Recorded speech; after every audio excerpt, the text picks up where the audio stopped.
What's good, everyone? Just got off work and it's hot outside. 33 degrees Celsius, which is about 85, 87 degrees Fahrenheit. So unusual hot for Hamburg. But that's the weather I'm used to. That's where I'm coming from, the area that I grew up in, and I just love it. But we got stuff to do today, so let me take you along through the city and find out what's cooking today.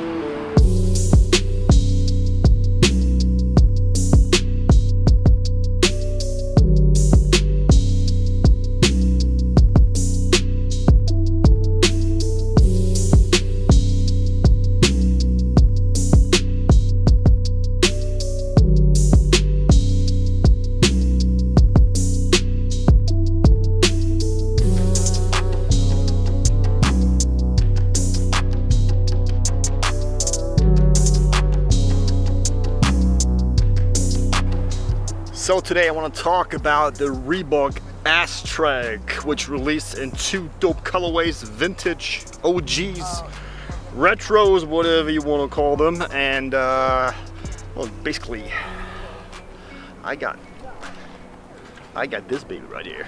Let's put it into the sun. I got this baby right here.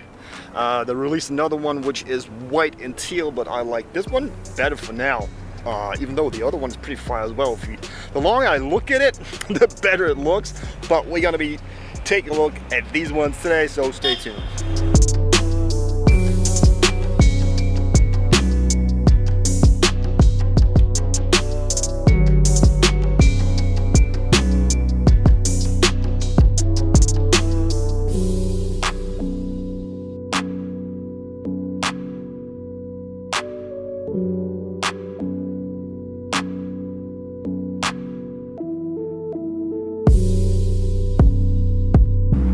Well, ever since Adidas started releasing their vintage runners as retros and Reebok belongs to Adidas, Adidas kind of pulls Reebok along, because for a long time Reebok had been a little bit under the radar for a lot of people, but which really doesn't have to be, because Reebok has a huge archive of vintage runners and really awesome models, and they have just proved it. The Daytona DMX, and then you have the Aztrek now, which we're looking at today, and you have the Pyro coming up, and so many other more models which are just lingering in their archive. And I think it's a very great decision from Adidas for Reebok as a global strategy to release all these shoes. And I think that's the right direction, especially as of now, as a lot of people are looking at shoes from the 90s and late 80s, and it's just trending heavily right now. So Reebok has brought these back, which I'm very happy about. I do not own a vintage Aztrek model, and I've never had one in hand, so I cannot really compare them one-on-one. But I think, telling from pictures, they have done a pretty good job actually. And this consists out of an all synthetic upper. That means it has a white felt material here. It's like an off-white, and then a blue mesh, which is very nice and soft. And then you have those berry red Reebok stripes on the side.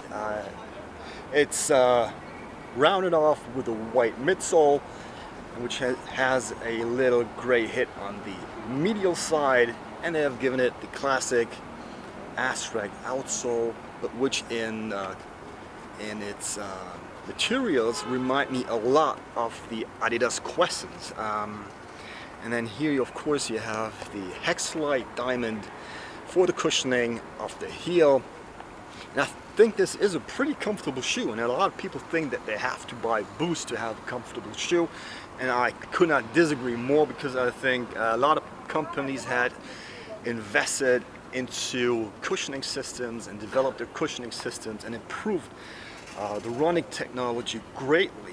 And many of those companies back then, Puma, Adidas, Reebok, Nike, all of them had developed really great functioning cushioning. So, and the only advantage you have with a modern shoe, of course, it's not the only one, but speaking of cushioning, speaking of modern technology, Boost, for example, it maintains its sponginess and reactivity over a long period of time, and the material itself is not deteriorating that quickly.